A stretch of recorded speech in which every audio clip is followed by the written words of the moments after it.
We're live.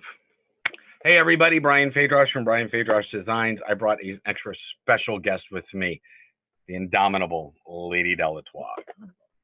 Indomitable. You have a new adjective every time. I do. Okay. I need to always figure one out. All right. So for the next few minutes, probably about 45 minutes, as we wait for Don Dodson to come on with his leatherworking, we're going to kind of be talking about being a maker and working not only a full-time job, but also trying to navigate all of that. One of the things that I think a lot of people, you'll see a lot of tutorials online about what can you do to build your brand? What can you do to be on Instagram? What can you do to be on Twitch? Like, it covers all of that, but I think one of the things that really doesn't talk about all that much is all the ancillary stuff.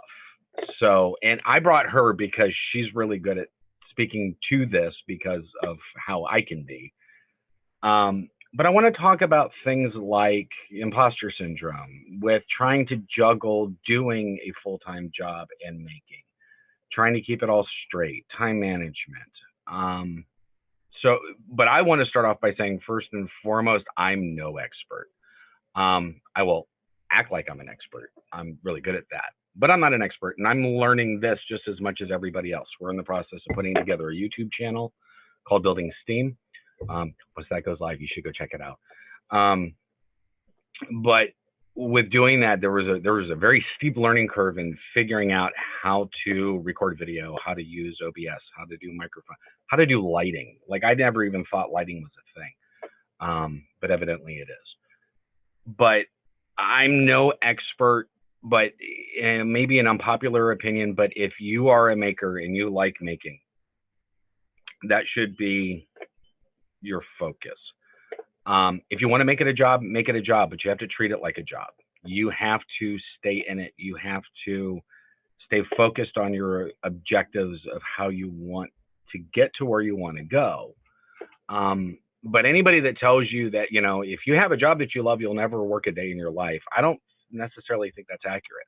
I think it's got to be work, because if it's not, then you're not really going to be doing it. Well, I mean, work is not a dirty word. You should enjoy your work. It's got 5 letters, so it can't be a dirty word. It's got 5 letters? Dirty does.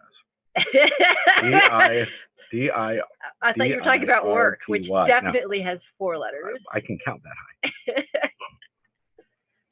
But your work should not be drudgery, but that doesn't mean that it's also, you know, a walk in the park where you don't have to put sweat and tears into what you're doing. I mean, you can if you want to. I mean, often, I know you bleed when you're sewing. I know I bleed when I cut myself with the knives. So you can put some blood and sweat into it. I don't necessarily know if you should put that much into it. It's important to add your genetic material to anything you create. Also, while we're kind of discussing all of this back and forth, I am watching the comments. Design by Night, you're absolutely right. Working a booth at a con is hard. It is fun, and you don't ever want to lose that fun aspect of it. And that's, I've experienced that, where I started getting hung up on the fact of my making needed to be a job. I wanted to do it full time. I wanted to be able to quit my day job, and it got to the point where I drove myself insane, and forgot that ultimately this should be fun and you should be enjoying yourself. So I think that's important to kind of keep that balance of, it can be a job, you can be dedicated to it, you can be obsessive over it, but you should also enjoy it. You have to find that temperament between the two. I also know working with a partner can be difficult at times. Whatever, I can go. You invited me. Which I did. But having a partner, you have to learn how to juggle different personalities, different perspectives. You have to kind of find that middle ground between what you're looking for as far as, what's the word I'm looking for? I don't know. Your vision? Yeah, that's it. Like, you got to find what, like, you may have a specific vision for something and I may have something different. How do we navigate that? I don't know, but first, go ahead. You're rambling a little bit. So Sorry, let's narrow our focus on what exactly we're talking about. This is actually what my job is. My job is to like pull in his leash and redirect him at what he wanted to talk about. So you wanted to talk about imposter syndrome. We've got a variety. Well, you've got a wide variety of topics. So right now you're talking about doing this and having a full-time job sucks, or not needing to have this be a full-time job. Yeah, that was what I wanted to start with, and I completely forgot. So you are absolutely right. See, this is why I need her. If you're a maker and you're making, whether it be foam smithing, leather working, fabric artist, painting, songwriting, it doesn't have to be your sole purpose. It doesn't have to be your full-time job. You will get sucked into that, especially, and I've noticed it in the maker crowd, where once somebody realizes that you're a maker, that is always first and foremost the question that everybody asks. So are you just going to do this full time and then nothing else? I would love to be able to do nothing else other than foam smith. I would love that. That won't pay my mortgage. That won't give me health insurance. That won't let me provide support to my family. It's not always going to be practical. And I guess that was kind of what I was trying to get at with making sure you're always. You don't need to monetize it. Right. It doesn't have to be monetized. It's great if it does, but that shouldn't be the main objective. The main objective should be doing the work and what you enjoy. So I wanted to start off by saying that you don't have to monetize it. You can if you want, but you don't have to. And if you do choose to monetize it, then you have to expect to put in the work of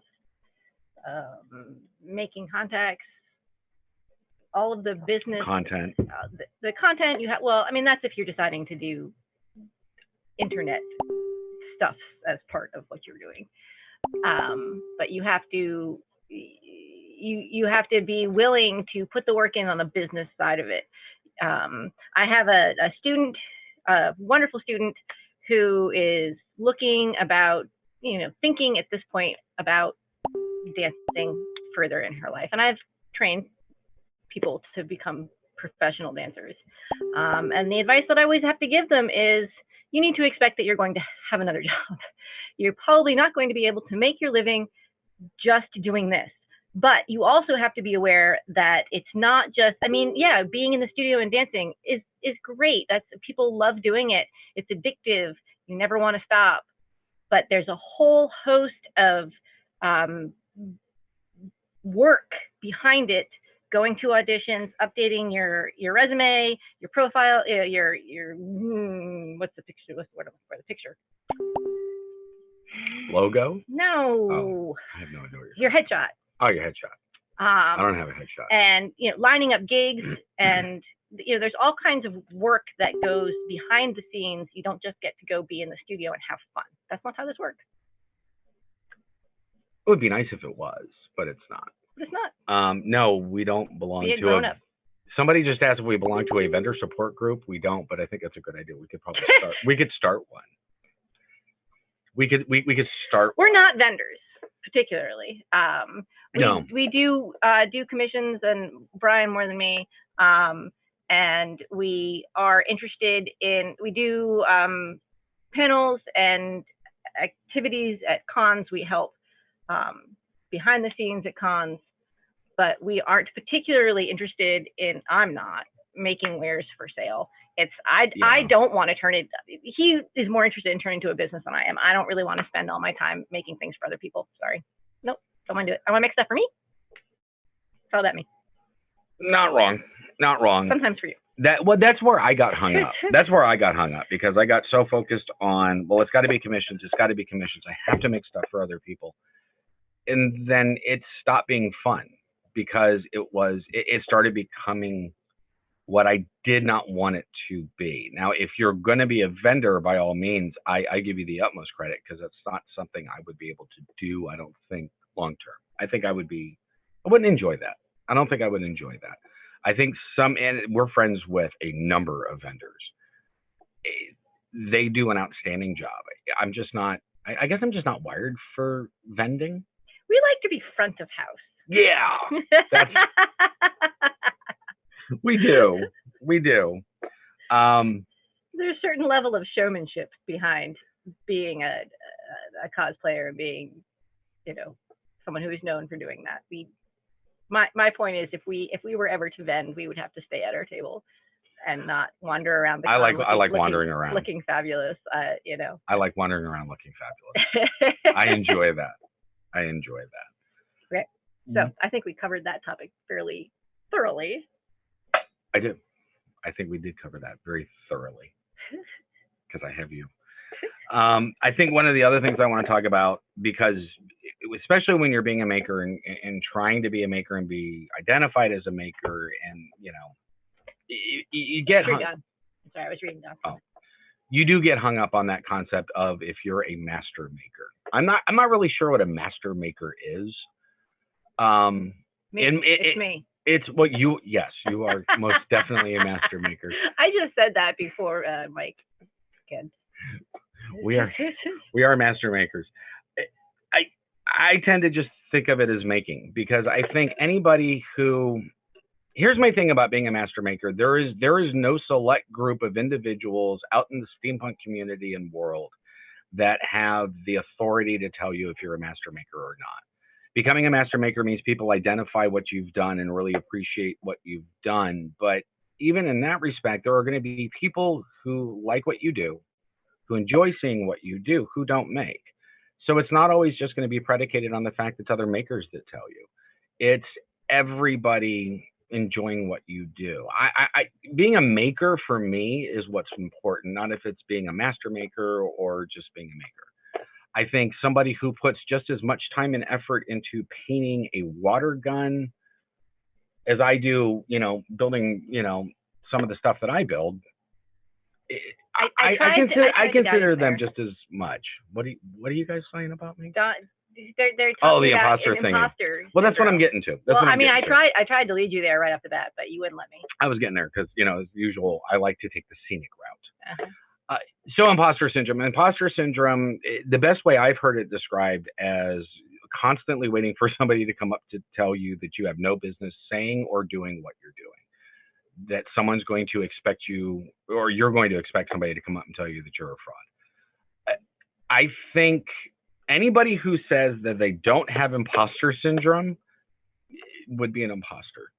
No, I think there are genuinely people who don't, who think that they absolutely should be treated as if they are an expert, whether they are or not. I think the world is full of those people. I don't see anything wrong with somebody expecting to be viewed that way, especially if you've gone through the work and you put in the work and you've paid your dues, quote unquote. But I think one of the important things that I think people tend to forget about that imposter syndrome type feeling is that self-reflection. Or in that self-assessment, like what I do for a living outside of all of this is making people self-assess, because that's my job as an HR guy. I have to be able to make sure that they understand where they're at. But if you're never self-assessing where you're at, how could you ever improve? Yes. However, with that being said, it's important to have, but I also think it can be debilitating as well, because I've experienced that. There have been numerous times where I have gone online and seen other people's work and then just been like, why am I even bothering doing what I do? Because look at this amazing stuff that they're making. But I have slowly and begrudgingly come around to the thought process of, I look at that and that makes me want to do better. Like, that gives me an objective. That gives me a goal to get my work up to that point.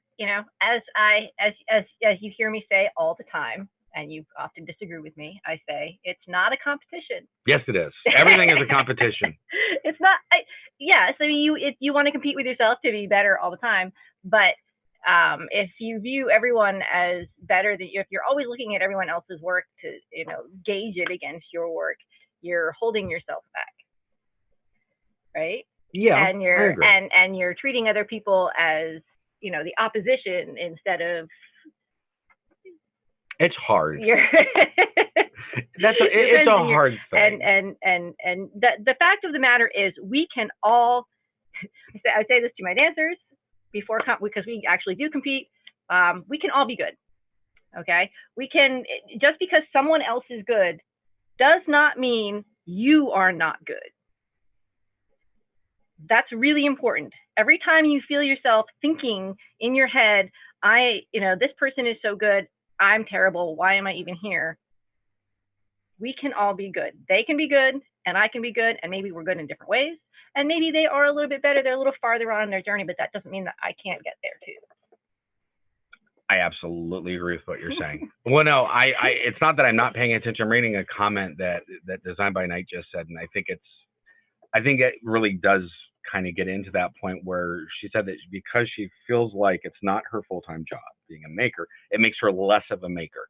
That's BS. I'm going to look right at the camera when I say that. That's BS. That has nothing to do with it. Regardless if you're doing this full-time, part-time, only on the weekends, once a year, if you're making something, you're a maker. That's the way this works. It's not, it doesn't have to be your full-time job. It doesn't have to be monetized. And it most certainly does not make you any less of a maker. And that is definitely one of the things one of the reasons why I wanted to do this sort of thing and kind of talk about this. And that's simply because I see that a lot. I see a lot of people saying, well, I don't do it full time. I don't do it all the time. So therefore I must not be, a really good maker. No, I don't buy that. And I think anybody that tells you otherwise is wrong. I just do. And they're big poopy heads. Exactly. I wouldn't say it that way. I might say they're a poopy head, but I don't think I would say that out loud. I also think it's difficult when you feel like you don't have enough time to do everything. And that is one personal story. I mean, that's not my life right now, but sure. Well, especially now. I know it is for you. Yeah, you are still working. It's hard, and it is much more acute now because of the situation that we're going through, where people are quarantined, and you end up getting that whole. Some people are still at work, some people aren't. It's hard. I know I started getting to the point where I kind of felt like I didn't have enough time to do anything that I wanted to do. He was really grumpy. I really was. I really was. What worked out really well, and I think this is a great point to let everybody know, is I went and found a time management program. It's like a video game. But what it does is it helps you schedule. I can't remember now. It's on my phone. It is called, I'll tell you in a second. It's on my phone. It is called, y'all aren't doing anything anyway, so just keep watching this. It is called Habitica. Habitica. So what Habitica does is it allows you to be able to set goals for yourself, and it sets reminders. So if you want to get into the habit of, like for me, what really worked is I started getting into the habit that for 30 minutes every day when I get home from work, I have 30 minutes of decompression time. I kind of relax. So that's when I was doing the dishes, feeding the dogs, kind of sitting down, collecting my thoughts. Then I would do 30 minutes of cleaning up around the house. And then I would do 30 minutes of cleaning up the shop. And then I would schedule an hour for whatever I was making at the time. But what it does is it's really cool because the more you do it, it gives you a little figure, and you get to earn armor, and you get health potions. It's like a video game, but it helps. I'm a dork. What can I say? But it gives you the opportunity to kind of space it out, because what I started realizing when I started using that was, holy crap, I do have time. I got more involved in worrying about feeling like I didn't have enough time than just finding the time to do the things that I really wanted to do. Yes. And it helped me do that. You have to be very disciplined. And especially if you are coming home. I'm not disciplined. If you are coming home from work and you're tired and you sit yourself down, then you're creating like an inertia. Like then it's, a body in motion. You need to continue moving. A body at rest, it will stay at rest. So just that action of stopping can, if you're like, oh, well, if I don't have that alarm to make me get up, I'm just going to end up spending the rest of the night sitting watching TV instead of getting something done. And then you feel bad about yourself which just makes it even worse. And then you feed it, and then the next day you're like, well, you know, I'm just a failure anyway. I mean, that's more, you get in your head about stuff like that, and you know, so then you start having those dialogues, like, and you just kind of give up on yourself. And I do. I think it's another important point for anybody who wants more out of what they do as far as being a maker goes. And you said it yourself, because I do it a lot. And I try not to. I did do again. Keep saying that. I do. I get into my head a lot about I'm not doing enough. I'm not focused enough. I'm not determined enough. And you do end up getting that self-fulfilling prophecy of where it just kind of keeps reinforcing itself.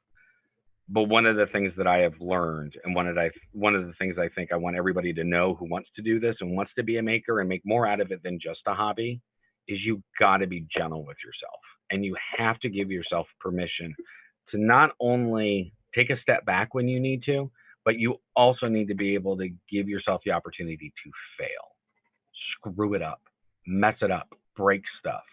That's the only way you're going to be able to learn, but don't beat yourself up over it. I think that's important. I think a lot of people tend to forget that. I stopped listening to you. I was reading the comments. Somebody said your face is the best. I don't. Which one of us? You. I don't. They said your face is the best, and I can't agree more. I don't think they were talking about me. I think they're talking about you.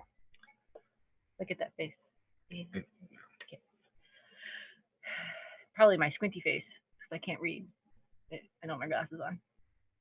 That somebody just said about how they don't want to sit in front of the computer, otherwise the night is gone. Forward motion is always better than no motion. And there's a book out by Adam Savage that I read that really made an impact. It's called Every Tool's a Hammer. And one of the things that he talks about is that sense of momentum. So if you're stuck and you can't make, you can't sew, you can't sit down in front of your computer and do that logo, go clean your shop for 30 minutes. Just pick stuff up. Do something. Become productive. By doing that, again, motion is better than no motion. If you're doing that, you get yourself into that habit of, oh, I got this done. Now I can do this. Tell people about my first armor build. My first armor build was so horrible. Somebody just asked about talking about my first armor build. So let's talk about my first armor build. I posted a picture on Facebook. I don't think I have it here. Did you? Yes, I posted it. Did you post it? My first armor build was horrible. It was god awful. My seam work was horrible. There were no curves in it whatsoever. I might as well have been wearing a cardboard box. Well, you could have just. Well, I was gonna say you could take the mats, the floor mats, and just wrap them around. That's all I did. That's all I did. I took it, I wrapped it around, and then I glued it together. And I went, "Hey, look, I made a piece of armor." But it was such a learning experience in understanding how EVA foam works. I promise I will, on BF Designs on my page, I will repost that post again, because it's. Again, like I said earlier, you're allowed to fail. You're allowed to make mistakes. And trust me, my first armor build, huge mistake. It was horrible. But oddly enough, I still have it. I still have it. You still have. I still have it. The helmet? I still have. It is covered in dust. But this is horrible. You left your notifications on. Did I? All right. So for anybody who thinks they can't do what I do, literally, it's a single square with a hole cut in it. That's all it is. And this thing is so horrible. See, I can't even get it off. Why do you still have this? This is. Why do I still have this? I'll tell you exactly why I still have this. Because this is where I started. Yeah, but I threw my dress away. So I didn't do that. So I started from this. I'm not a saver. And I got to that just by sticking with it and not giving up. Stick-to-itedness. The other thing, if you want to be a foam smith specifically, get a dust collector, because I don't have one and I really need one. I'm like covered in dust now from picking that thing up.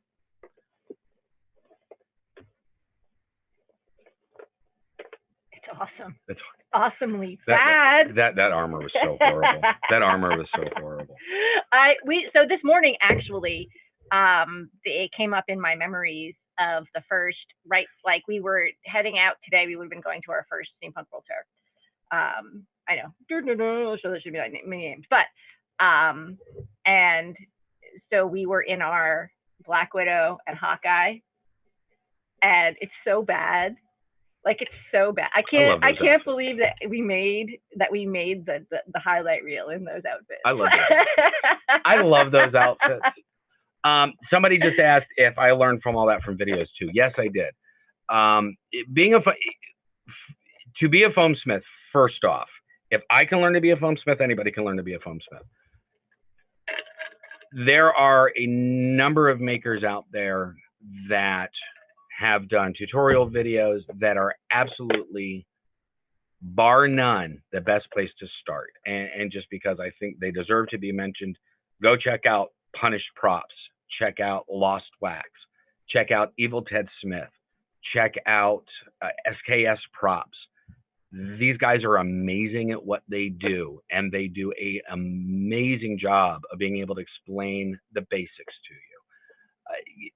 It gives you such a strong foundation to grow from. Same way as you know, sewing. You know, getting a book called Sewing for Dummies. You get that foundation. Right. I'm not a visual. I don't really like watching YouTube videos to learn things. I only do it when I'm really like in a hurry. I prefer reading. I retain the information better if I read it. I'm more of a visual learner. Everybody learns differently. But those are invaluable in starting to on a journey to become not even just a foam smith, but just a maker in general. When is Brian's birthday? June 8th, coming up. Almost there. I feel more gray hair that just came into my hair with you saying that. Oh, it's okay, old man. I mean, wow. What else you guys want to know? Any other questions? We got time. Yes, Kamui Cosplay is also amazing. She does amazing work. One of the other things I want to mention, patterns, because patterns are hard, especially for EVA foam, because they get a little confusing. All of those that I mentioned about where to look for those tutorial videos, they also have fantastic patterns. And one of the ways I taught myself how to start patterning my own stuff was taking those patterns, building them, see how that works, see how darts work, see how seam lines work, and then you can kind of start tweaking those patterns onto yourself. But I think that's also an invaluable tool, is take what other people have done and start learning from that and start growing from that point.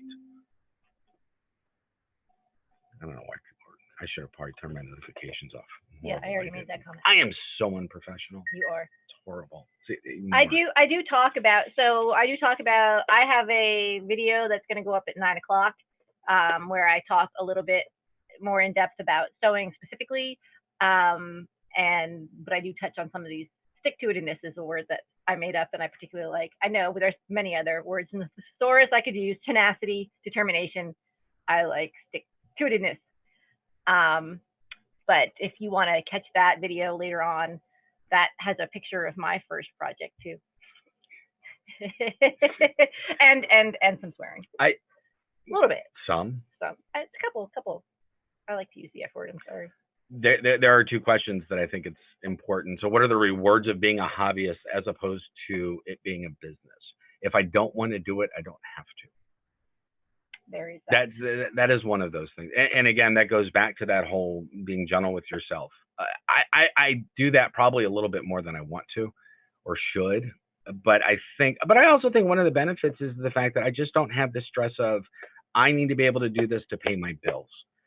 And for people who vend or who this is their sole purpose for, their sole source of income, they have that whole other level of stress that right now I don't have.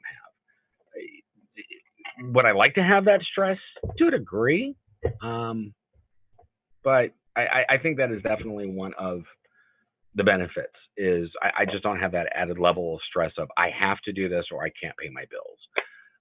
But I also think on the opposite side of it is like, God, I hate going to my day job because all I can think about is coming home and working on stuff. I mean, I wouldn't say that either one of us particularly consider it, although it is not monetized very much, we do not consider it a hobby. No. Hobby has kind of a a negative connotation that it's something that you don't take seriously. One of the reasons why we take this seriously. One of the reasons why we have been able to get as far as we have doing this whole thing is that although we are fun-loving, funny people mostly, we take it seriously. We take sometimes a little too seriously, but we take it seriously. We're determined. We're determined to constantly be doing it better and to constantly be challenging ourselves, challenging our partnership, making things together, or trying to put our two styles together, trying new things. Like Brian was saying, that we are trying to get a YouTube channel up. We're trying to get a little more presence online, learning how to light and stream so that we can talk to people, because people do ask us questions, and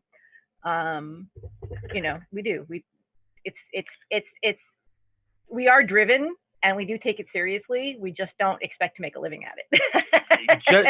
just so Alternative XP understands, asking about it being a hobby versus a profession, that is not an insult. And I'm not insulting. By no means. I'm just saying that we take it a little more seriously. Right. Like you can see, this is Brian's whole shop, and then up in the attic, I have my whole shop. Not so much a hobby.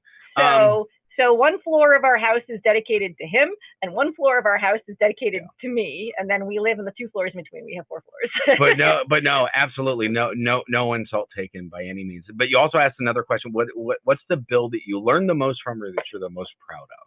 I know what mine is. I have an answer for that one. Do you? Well, then you should answer it. It's right there. always your most recent build. It's always my most recent build. My most recent build. Honestly, it really is the Lord of Blades that I'm working on right now. And the main reason for that being is I did learn a lot more about patterning with that build than anything. That's the first set of armor that I feel like I will be able to wear throughout an entire con without feeling like I have to take it off 20 minutes after putting it on. A lot of that has to do with realizing I needed to use better materials. So I switched over to S.K.S. Props foam, which is amazing stuff, instead of just floor mat. But I also learned how to use magnets to hold things together. I learned how to shape things better. I learned how to make it much more comfortable and fit my body more. So for me, honestly, that's probably the one that I am the most proud of, and it's not even remotely close to being done, because I still have to hand paint all of that.